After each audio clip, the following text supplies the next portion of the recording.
We are back on the record. Let the record reflect we're outside the presence of the jury. We do now have all 19 jurors, and they are lining them up, and we will come in shortly.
Please be seated. Let the record reflect we are back in the presence of our jury this morning. We're back on the record in State versus Mitcham. Let the record also reflect that we are in the presence of counsel for the state, counsel for the defense, and Mr. Mitcham. Good morning to all of you. Welcome back this morning. As you may recall, we went through those preliminary instructions last week, and today we will turn to opening statements this morning. As a reminder, the parties are permitted to make opening statements, and what they say in their opening statements is not evidence. It's simply an outline of what the parties think the evidence will be and is offered to help you understand and follow the evidence during the trial. And with that, I will turn it over to the state whenever you're ready. Good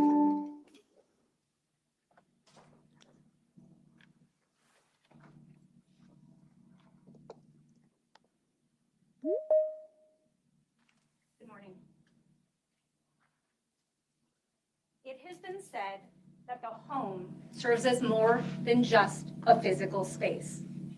It is a sanctuary where individuals seek solace, comfort, security away from the outside world, and the freedom to let their guard down. For Allison Feldman, her home, nestled in a quiet neighborhood in Scottsdale, was just that, until the evening of February 17, 2015. You see, that was the night when Ian Mitcham, a man unknown to Allison, made his way into her home and proceeded to violently beat, sexually assault, and strangle her to death. Sadly, on February 17, 2015, Allison's sanctuary ultimately became the place where she would take her very last breath.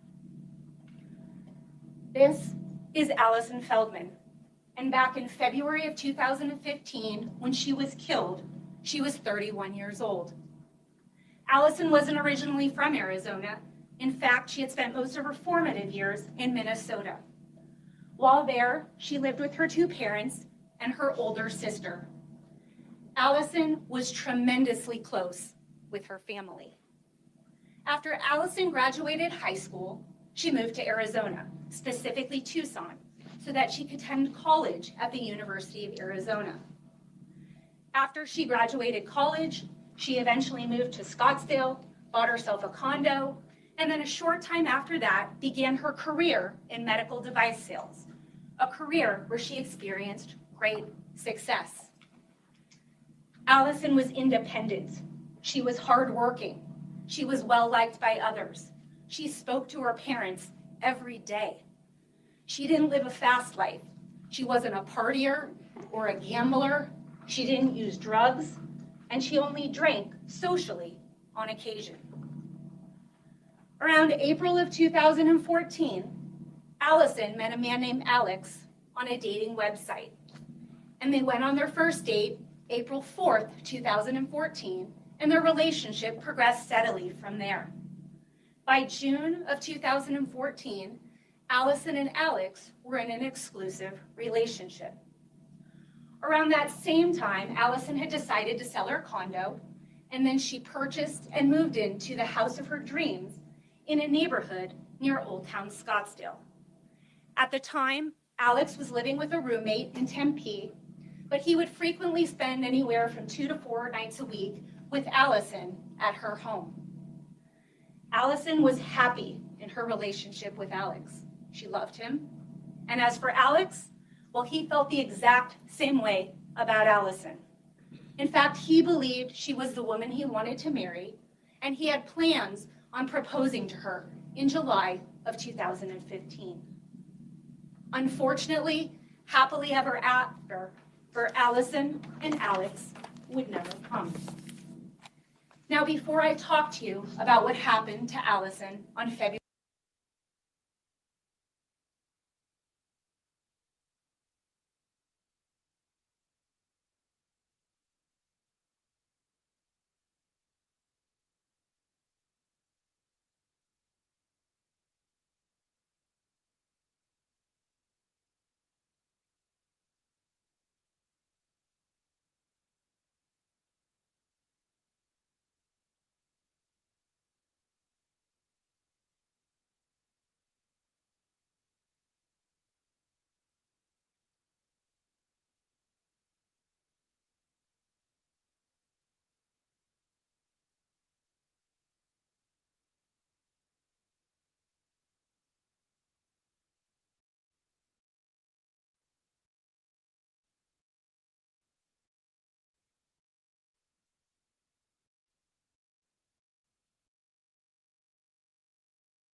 due to compression of the neck and possible compression of the torso.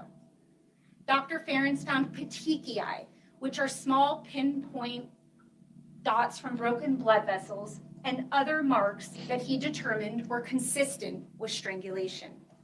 And he believed, based on what he saw, that Allison was strangled both manually and with a ligature. He also documented multiple blunt force injuries to her body, and the most significant injuries noted were to her head and to her vagina. He determined that she suffered massive blood loss from a large laceration on the rear of her head, and he also located several other smaller lacerations on the back of her head. And then multiple bleeding lacerations, varying in length and depth, were found to her vagina. And then finally, Dr. Ferens observed bleach-related skin damage that he determined occurred after Allison's death. Now, while certain members of the Scottsdale Police Department processed the scene, additional personnel from Scottsdale Police Department began to investigate Allison's murder in other ways. Given that Alex, her boyfriend, was the one that found her, and given his relationship to her, police decided to interview him first, preliminarily at the scene, and then more thoroughly at the police department.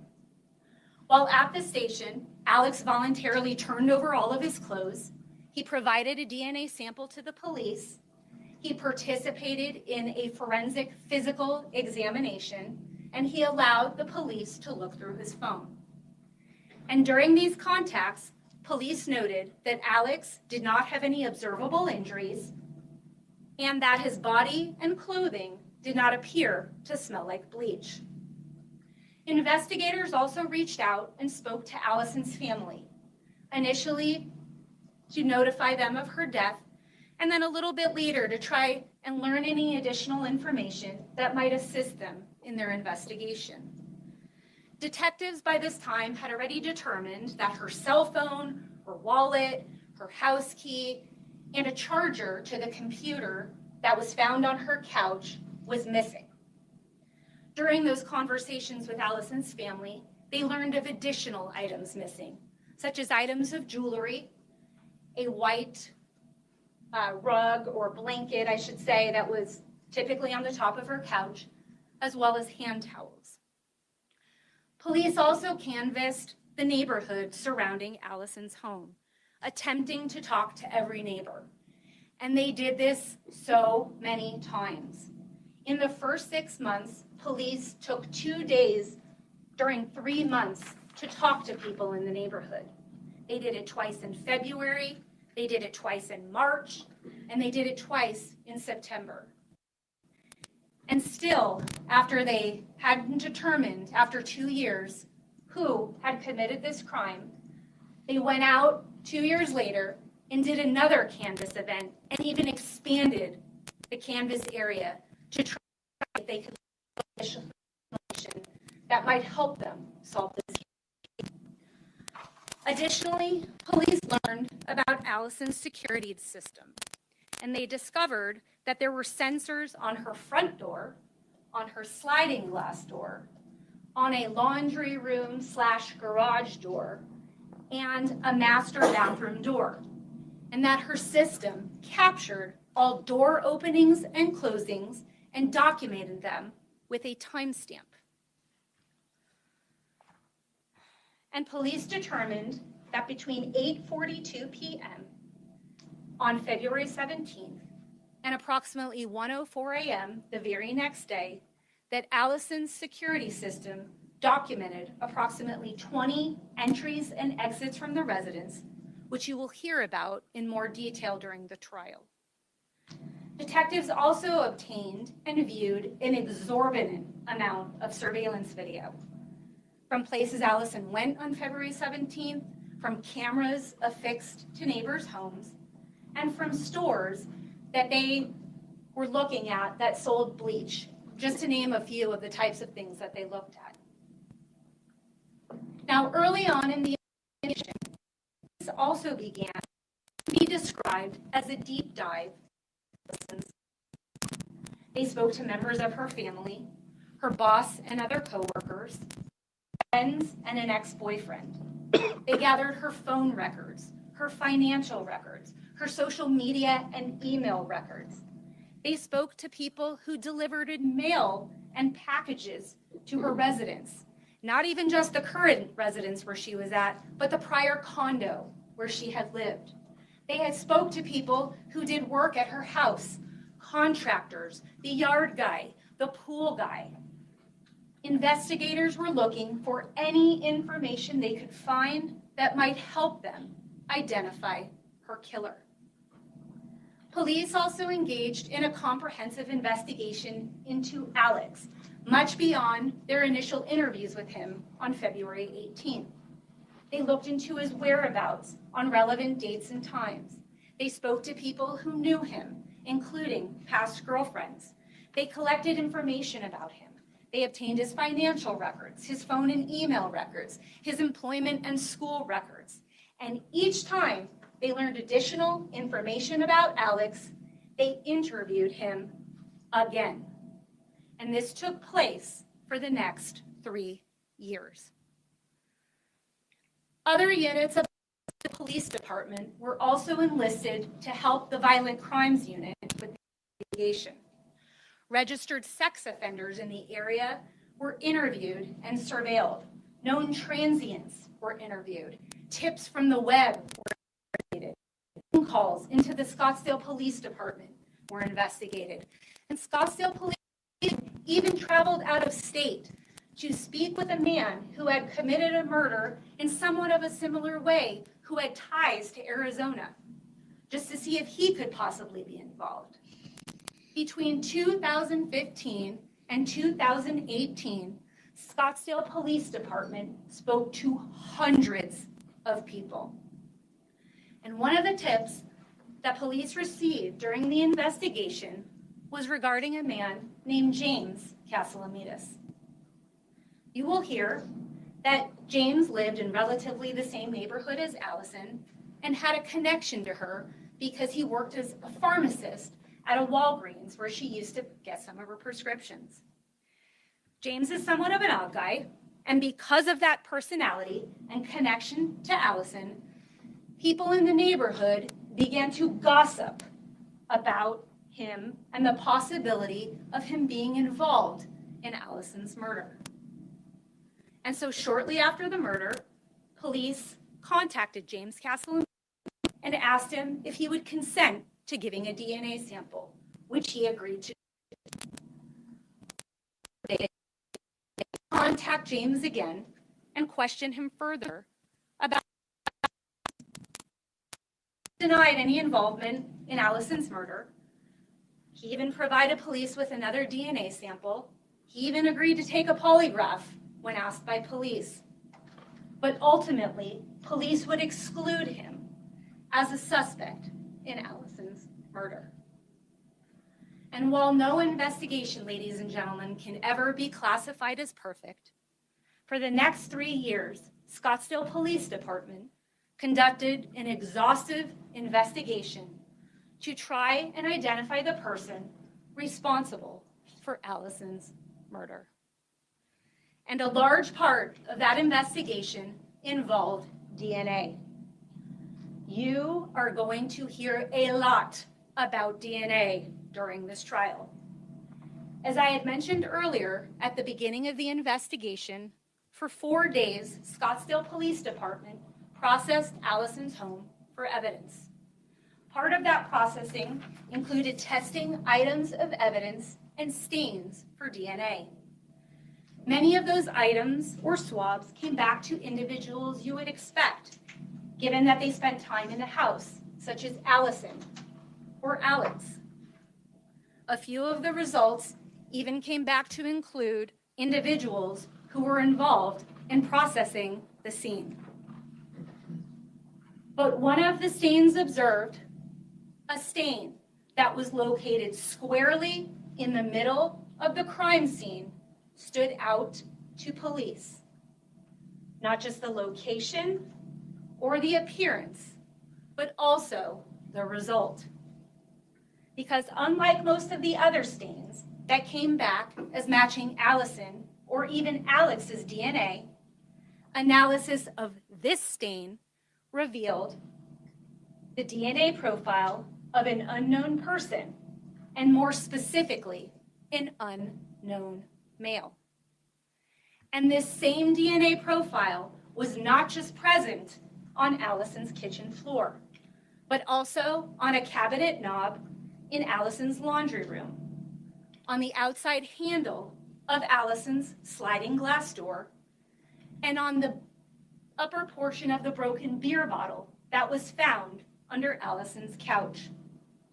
All areas of the home that would be consistent with areas that Allison's killer would have been, and consistent with items that Allison's killer would have touched. And police believed that once they determined the source of that unknown male profile, that they would learn the identity of Allison's killer. The unknown male's DNA profile derived from PMH, and why it's called PMH is it's photo marker H, so you understand what I'm talking about, was uploaded into a national DNA database called CODIS. And police learned that whoever it belonged to did not have his profile in the system. You will hear a great deal about this stain, PMH, during this trial. You see, throughout the investigation, Scottsdale police collected DNA samples from almost every single male they spoke to, including Allison's boyfriend, Alex, Allison's relatives, friends, neighbors, transients in the area, registered sex offenders in the area, and any other male leads that were investigated. Just under 200 samples were provided to the Scottsdale Police Department's crime lab, and the profiles generated from those samples were compared to the unknown profile derived from PMH to see if there was a match. Not one of the samples that they collected was a match. Therefore, each one of these individuals was excluded by Scottsdale Police Department as a suspect. One of the individuals that was excluded, not once, but twice, was James Castellamidis. And in late 2017, when Scottsdale Police Department had exhausted all investigative leads, they reached out to the Arizona Department of Public Safety's crime lab for assistance, and they requested that a familial DNA search be performed. For those of you who may be unfamiliar, familial DNA searching is a process used to potentially identify close biological relatives of the source of a DNA sample based on statistical comparison. DPS was willing to help Scottsdale, and they performed that search. And the results revealed that the DNA profile recovered from the crime scene likely matched a close male relative of an individual by the name of Mark Mitcham. So from there, detectives worked with a crime analyst to identify male family members of Mark Mitcham and develop intelligence that would assist them with ultimately identifying the source of the DNA recovered from the crime scene. Scottsdale Police Department determined that Mark Mitcham had a brother named Ian Mitcham, and that Ian Mitcham had ties to Scottsdale. The Scottsdale Police Department Crime Lab then compared a known DNA sample of Ian Mitcham to the unknown suspect DNA, which was PMH, recovered from the crime scene, and it was a match. Ian Mitcham, the defendant in this trial, was the source of the unknown DNA profile that Scottsdale Police Department had spent the last 3 years trying to identify. Once police identified the unknown DNA profile as belonging to Ian Mitcham, they began to investigate him further.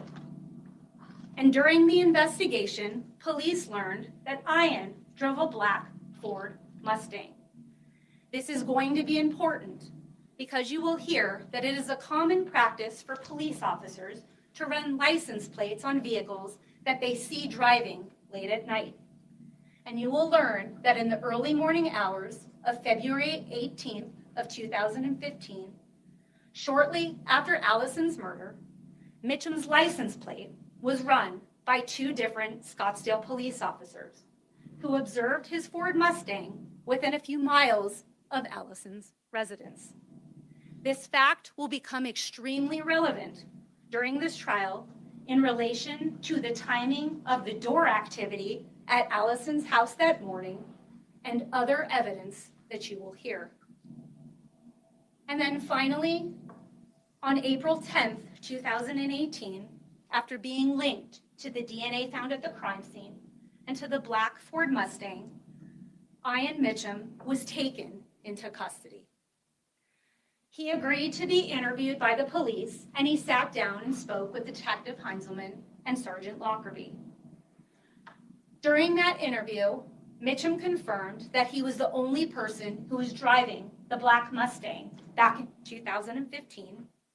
He also confirmed that he was living at an address on Pierce Street in Tempe during that same time period.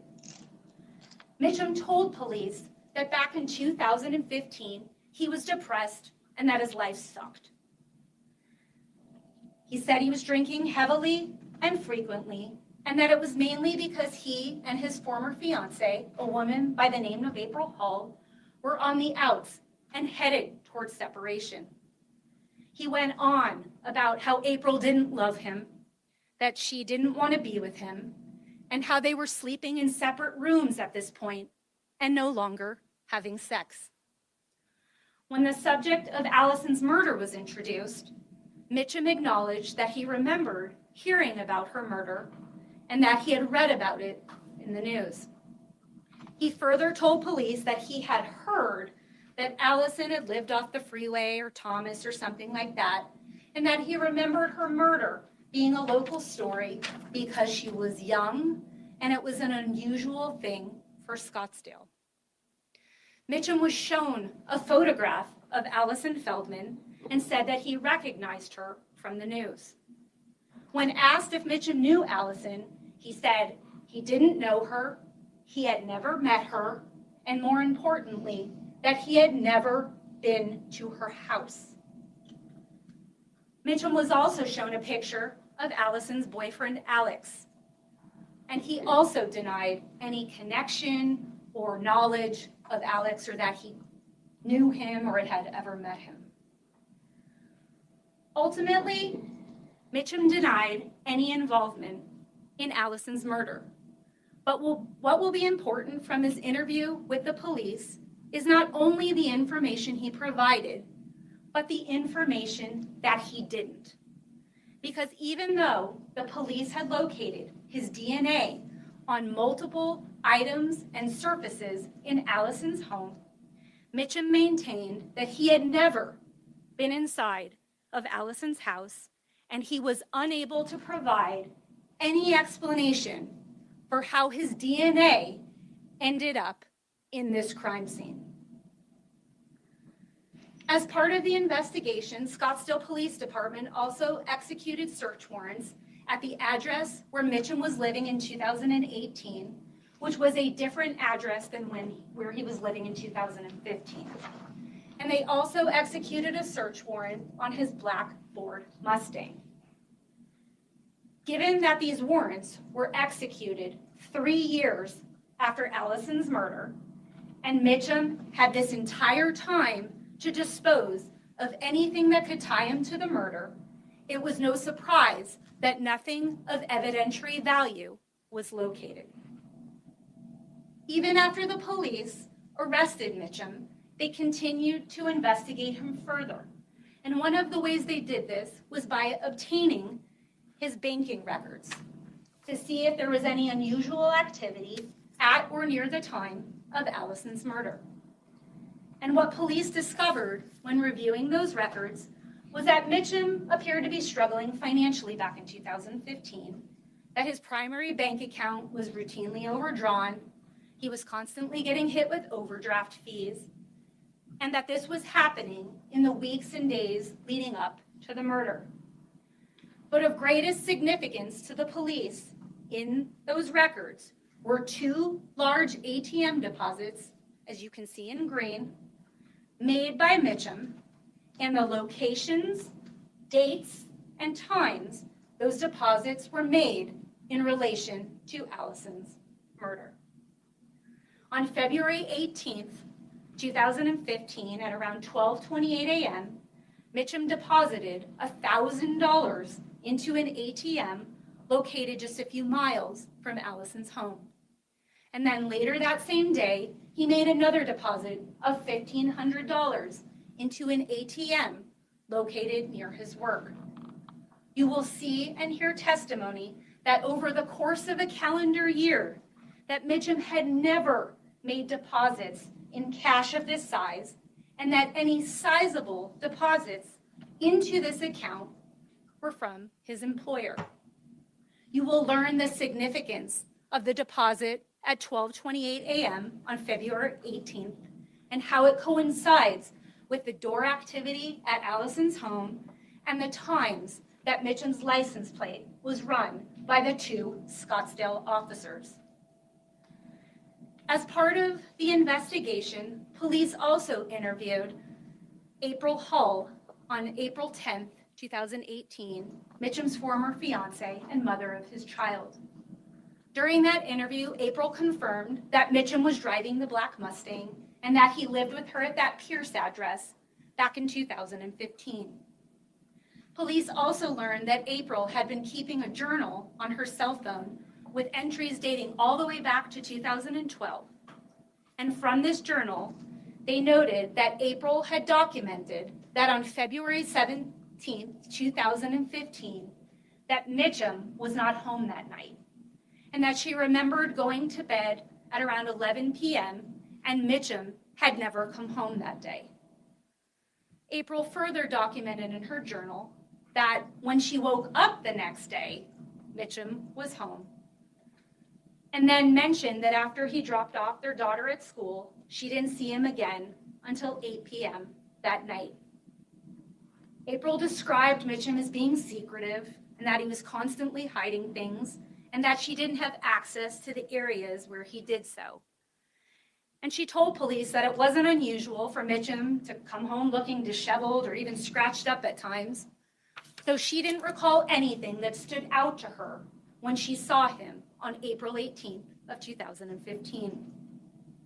When police asked April about her sexual relationship with Mitcham, they learned that Mitcham had engaged in strangulation with her during prior sexual encounters, and that on at least one occasion have left marks on her neck from the strangulation.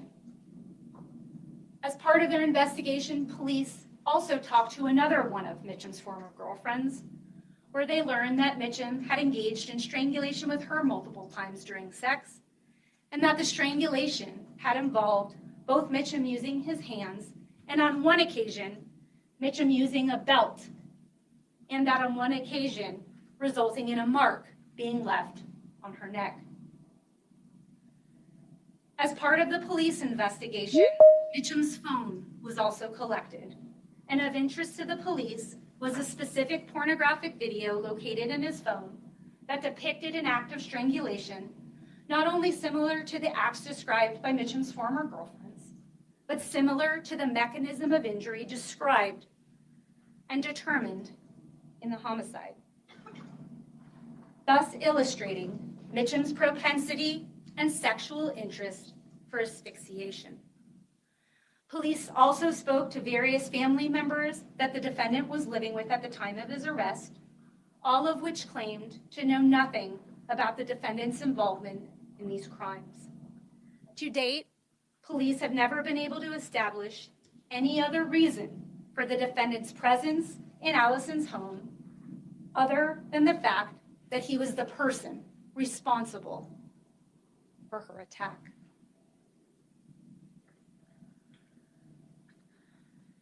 Ladies and gentlemen, we are here because on February 17th, 2015, the defendant, Ian Mitcham, inflicted unimaginable violence upon Allison Feldman, an innocent and unsuspecting victim, a person who he didn't even know, a person who he had no connection to, a person who did not deserve to die in the manner in which she did, or in the place where she was supposed to feel the safest.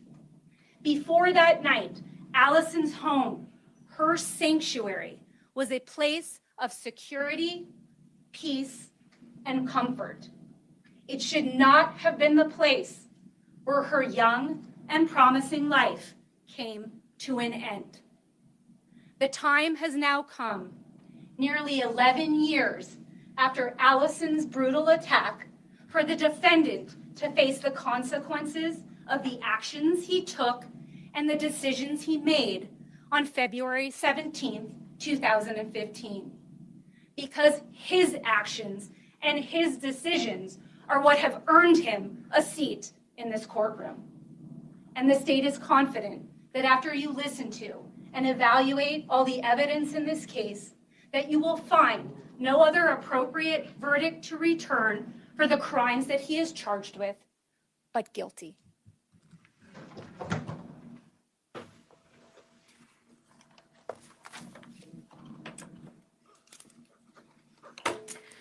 And at this time, I'll turn it over to the defense whenever you're ready. Judge. And did you want to approach? Yeah. Sure.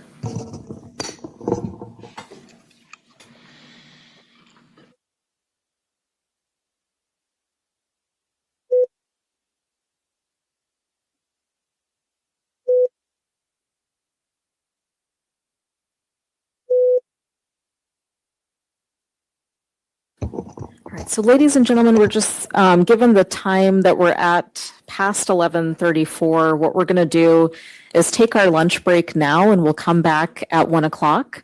Please remember that admonition that we discussed last week. Please do not discuss the case with one another or look up the case or call or text anyone about the case. And we will see you back here at 1 p.m. Have a nice lunch. Thank you. Please rise for the jury.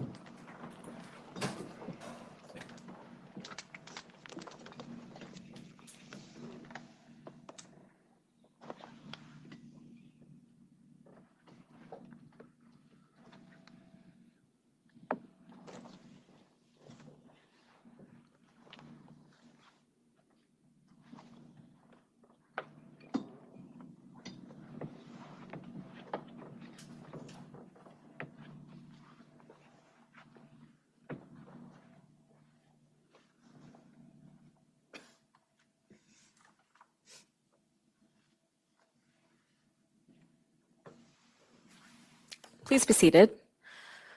Let the record reflect we are outside the presence of the jury. Anything to take up before we adjourn for lunch? Anything from the state? Actually, can we just approach on something really quick? Sure.